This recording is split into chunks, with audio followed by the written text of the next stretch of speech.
avanzar en la dirección correcta, porque muchas almas se van a salvar en la recta final, mientras más nos acercamos al cumplimiento de estos eventos apocalípticos. La grande ciudad otra vez aparece por lo menos 8 veces en Apocalipsis. 7 de ellas, como les dije, se refiere a Babilonia. Una a Jerusalén, comparándola con Sodoma y Egipto, que fue el versículo que detallamos anteriormente. Si usted quiere recordarse, ese versículo es el capítulo 11 de Apocalipsis, verso 8. La grande ciudad que espiritualmente se llama Sodoma y Egipto, donde también nuestro Señor fue crucificado. Ahí es donde tenemos ahora que ver qué es lo que está pasando. ¿Por qué Juan habla de esta forma? ¿Por qué no habla claramente? ¿Por qué habla y escribe de la manera en que lo hizo? Ahora, ¿qué nos está tratando de decir Juan? Babel puede significar confusión, como les dije anteriormente, pero también significa literalmente portal, una puerta, un camino, una dirección, un portal a Dios. Bab-el. Ese es el significado literal, pero también ese juego de palabras, porque recuerden, estamos hablando de un lenguaje completamente antiquísimo, un lenguaje que se pierde en la historia, en los últimos, casi 4.000, 5.000 años. Ocurrieron esas cosas que solamente en la imaginación bíblica nosotros podemos imaginarnos a un Enoc que caminó con Dios y Dios se lo llevó. Podemos imaginarnos a un Noé que fue llamado por Dios para construir una embarcación cuando nunca había llovido sobre la tierra. Estamos hablando de un diluvio que ocurrió en el 1626. Entonces la gente como que dice, no puede ser. Un Abraham que nació en el 1948 y no lo pueden concebir. Y cuando llegamos a Peleg, ¿por qué se le puso ese nombre? Es que ocurre algo en la tierra, donde Dios divide las naciones de la tierra, divide. ¿Por qué? Porque los confunde con un lenguaje que ellos nunca habían hablado. Entonces todo esto comienza a tener cierto sentido. Ahora, Babel otra vez puede significar confusión, pero también significa literalmente un portal a Dios. ¿Habrá alguna relación entre este portal, torre, escalera, camino al cielo? Vaya usted atando los cabos aquí, porque esto más o menos significa lo mismo: un portal, una torre, una escalera, un camino al cielo.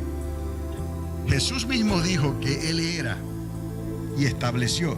Jesús dijo, yo soy el camino y la verdad y la vida. Nadie puede ir al Padre si no es por mí, dijo el Señor.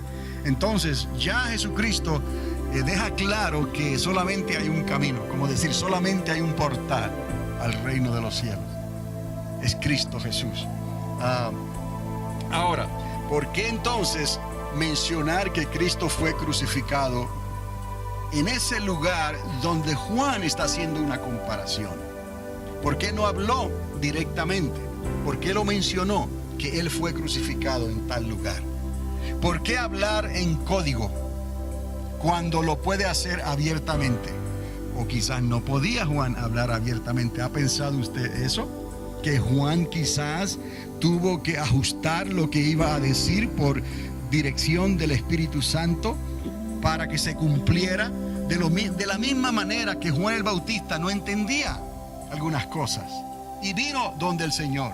¿Recuerdan cuando en la historia?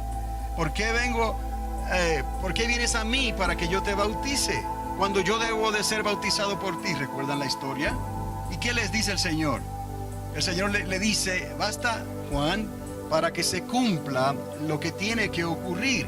Entonces hay cosas que Juan no iba a entender, que quizás no tenían sentido, pero Jesús tuvo que ir al Jordán, bajar a las aguas y ser bautizado por Juan. Cuando Juan obviamente sabía entonces que él dependía del Señor. Yo no soy digno de atar las correas de su calzado.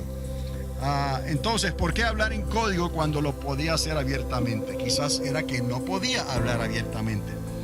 Ahora, la pregunta que continúa, que sigue: ¿a qué ciudad se puede estar refiriendo a manera de enigma. Obviamente, cuando él dice donde nuestro Señor Jesucristo fue crucificado, ¿qué piensa el creyente? Solamente hay un lugar donde él fue crucificado. ¿Y cómo se llama esa ciudad? Jerusalén. ¿Está conmigo, no? No hay otro lugar. Ahí está el registro, ¿no? La crucifixión. Entonces tiene que haber algo más, porque él no escribe abiertamente Jerusalén. Él pone donde nuestro Señor fue ¿qué? Crucificado. Pero ¿por qué entonces lo compara con Sodoma y Gomorra? Esto no tiene nada que ver, o sí tiene algo que ver. Ahí estaría el enigma. Ahí estaría lo que estamos buscando en esta noche al tratar de presentar esto utilizando evidencia circunstancial y evidencia dada en la misma escritura para poder entender los designios de Dios que son para este tiempo, para que la iglesia pueda entender por la iluminación y la enseñanza del mismo Espíritu de Dios a través de cada uno de nosotros. Podamos entonces que nuestros ojos espirituales y nuestros oídos espirituales sean abiertos. Otra pregunta: ¿bajo qué gobierno o imperio fue crucificado el Señor? Y cada pregunta nos va a ir acercando más a una posible respuesta a lo que estamos buscando aquí en esta noche. Porque comenzamos con la pregunta: ¿por qué Juan menciona la crucifixión? Refiriéndose a Jerusalén, obviamente, pero no escribe Jerusalén y escribe Sodoma y Egipto, y menciona una gran ciudad. Esa gran ciudad solo aparece una vez refiriéndose a Jerusalén, pero las otras 7 veces está hablando de Babel, de Babilonia. ¿Habrá alguna conexión aquí? Y quizás Roma está escondido en todo esto. Es lo que queremos ver. ¿A qué ciudad se puede estar refiriendo a manera de enigma? ¿Bajo qué gobierno o imperio fue crucificado el Señor? ¿Qué imperio encerró a Juan en el destierro? Y aquí estas preguntas obviamente son respondidas según el conocimiento que usted tiene de esos eventos bíblicos, y posiblemente usted sabe ya la respuesta. ¿Bajo qué imperio fue crucificado nuestro Señor? Ya hablamos de eso. ¿Bajo qué imperio? El imperio de Roma. Dígalo. El imperio de Roma. Y eso está claro, ¿no? Históricamente y bíblicamente. ¿Qué imperio encerró a Juan en el destierro? ¿Bajo qué imperio? ¿Se acuerdan con aquel nombre que se me hacía difícil pronunciar? Domiciano. Ese emperador. O sea que Juan fue llevado al destierro por causa de su fe. ¿Bajo el imperio qué? Romano. Está claro, ¿no? Bajo el imperio romano, el Mesías fue crucificado. Bajo el imperio romano, Juan fue encarcelado en la isla de Patmos. ¿Está conmigo? Muy bien. ¿Qué imperio destruyó el segundo templo de los judíos? El templo que el rey Herodes reconstruyó, que le tomó tanto tiempo. El templo que Jesús mismo vio con sus ojos y dijo que no quedaría ¿qué?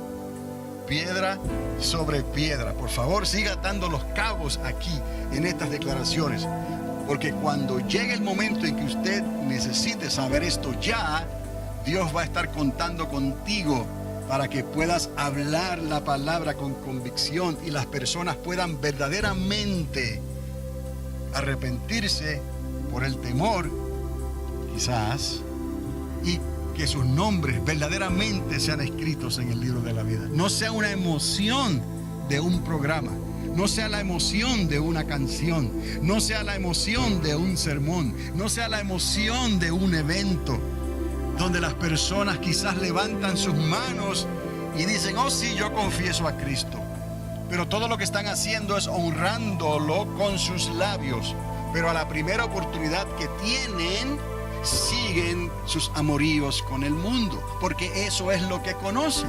si no hay un verdadero arrepentimiento que ilumina sus mentes y sus corazones por medio de la convicción del mismo Espíritu de Dios, ese arrepentimiento no va a ser genuino. Es un arrepentimiento acondicionado y es un arrepentimiento tal vez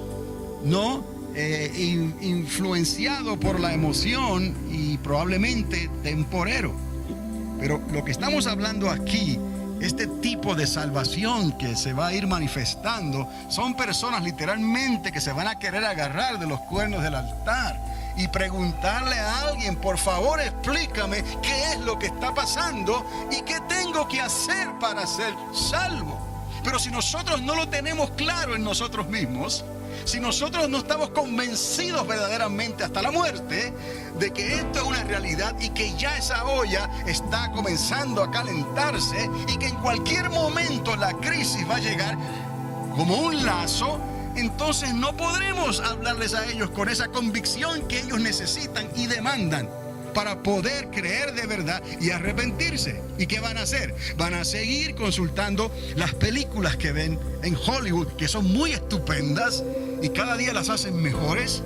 Las profecías cada vez que están trayendo de Nostradamus, las profecías de los mayas y las profecías de tantas entidades por ahí que son muy fascinantes porque les meten objetos voladores no identificados, les meten los ovnis, les meten los UFOs, les incluyen cosas que no se pueden explicar y cada vez las están trayendo a los medios de comunicación, y los niños, los jóvenes, los adultos y hasta los ancianos se sientan y están fascinados con lo que se está hablando allá afuera. Pero eso no es la verdad, eso no es lo que ellos necesitan escuchar. Ellos necesitan que alguien les hable de esta dura realidad.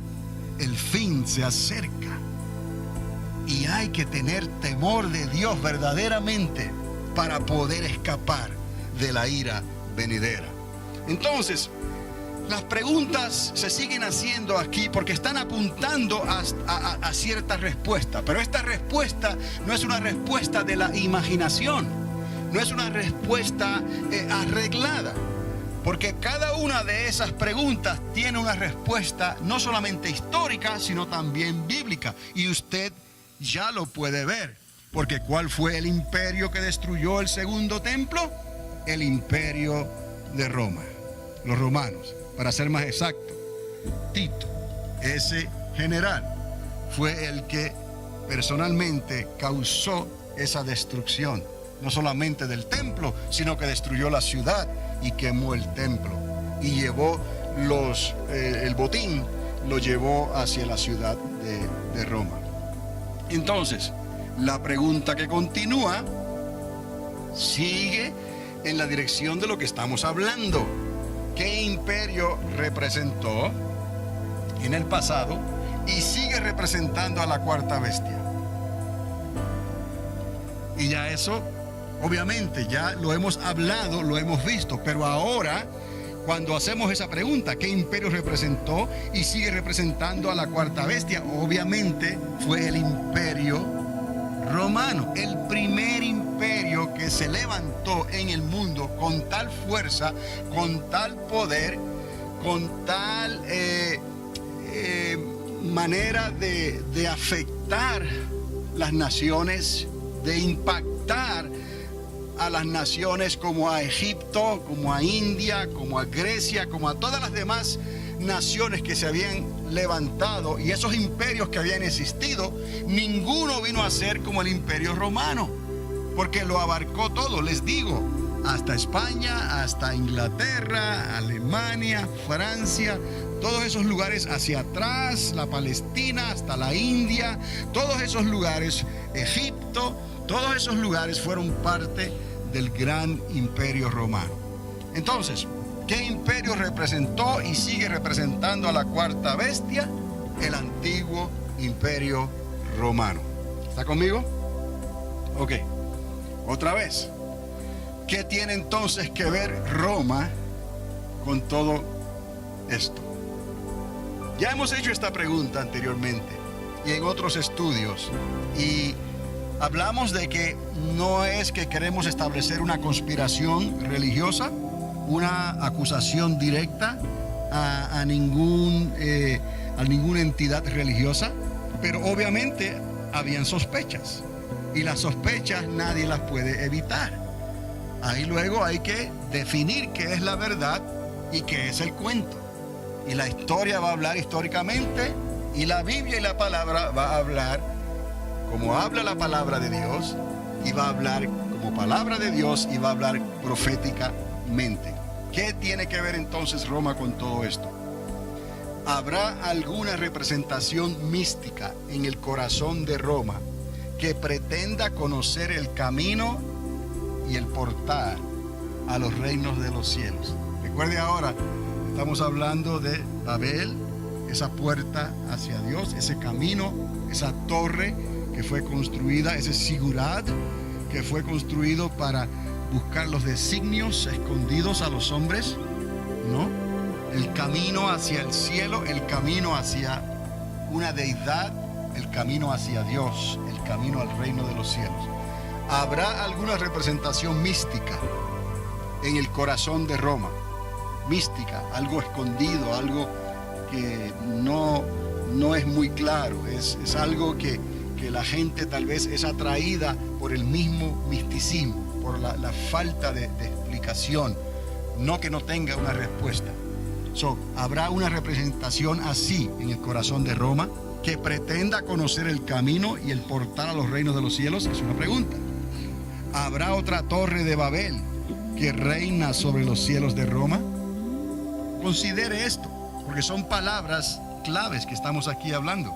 ¿Otra torre de Babel que reina sobre los cielos de Roma?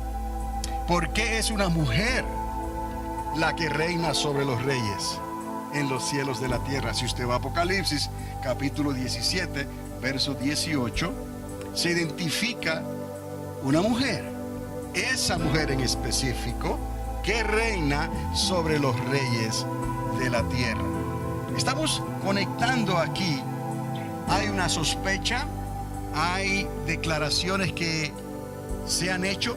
Aquellos religiosos que tienen influencia en la ciudad de Roma, usted y yo conocemos, hay una influencia fuerte en una organización que está establecida en el corazón de Roma, que sabemos es el Vaticano, y que tiene mucha fuerza, muchísima fuerza religiosa y políticamente, y ya hablamos sin acusaciones, simplemente que esa autoridad, esa fuerza, ese poderío le puede caer como anillo al dedo, ¿no?, al falso profeta cuando llegue el momento donde la política y la religión tengan que mezclarse para lograr sus propósitos en el tiempo final del nuevo orden.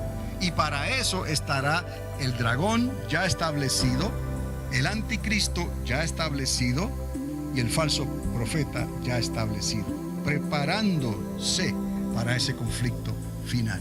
Y todo eso que ellos están haciendo o estarán haciendo durante ese tiempo está representado en esa cuarta bestia.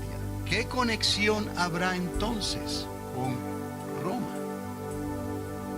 ¿Qué conexión habrá entre Roma y Jerusalén? ¿Qué conexión hay en ese imperio o en ese lugar, en esa área que fue reconocido y establecido como el antiguo imperio romano? ¿Qué hay ahí que afectará a las naciones de la tierra hoy en día? ¿Podrá Roma estar al centro de lo que se aproxima sobre las naciones de la tierra? ¿Podrá Roma tener algo que ver ahí? ¿Hay algo ahí en el corazón de Roma que verdaderamente puede desarrollarse como un sistema religioso, político y religioso que afecte lo que se va a hacer entonces por el anticristo, por el falso profeta y por el mismo dragón que va a estar operando durante esos 3 años y medio? Entonces, al hablar aquí de la Torre de Babel, nos lleva a hacer la conexión entre Esaú, que es Edom, y entre Roma. Cuando Juan escribe y menciona dónde nuestro Señor fue crucificado, por quién fue crucificado nuestro Señor Jesucristo, ¿en qué ciudad? En Roma. No podemos decir que fueron los judíos solamente lo que lo hicieron. Ellos lo acusaron, ellos lo presentaron, pero según la ley de aquellos días, los judíos no podían crucificar a nadie. Los judíos no podían tomar la ley en sus propias manos. Lo intentaban, pero no era legal. Para hacerlo legal, tuvieron que depender del gobierno romano. ¿Dónde lo crucificaron? En Jerusalén. ¿Pero por quién lo crucificaron? O sea, ¿por quién? ¿Qué ciudad? ¿O qué gobierno? ¿Qué imperio? El gobierno romano. ¿Y qué ciudad representaba al gobierno romano entonces? Y hasta los días de hoy es la ciudad de Roma. Hay una conexión ahí con la ciudad de Roma. Podemos ver aquí Jerusalén en el área del antiguo imperio romano, Jerusalén en Israel, y podemos ver también a Roma allá en Italia. Pero ya no solamente está Roma en Italia, sino que en el corazón de Roma está la entidad religiosa y política que puede hacer la diferencia al final de los tiempos. Hay una conexión aquí. ¿Y por qué entonces Juan escribió como él estaba escribiendo? ¿Por qué no fue claro? Cuando él menciona entonces el nombre de la gran ciudad y menciona el lugar donde crucificaron al Señor, él está tratando de decir que hay algo más. Eso otro que él no menciona por nombre es una gran ciudad, pero es una gran ciudad en el sentido espiritual. Es una gran ciudad en el sentido de que se menciona 7 veces más como la gran Babilonia. Y obviamente Babilonia históricamente no existe.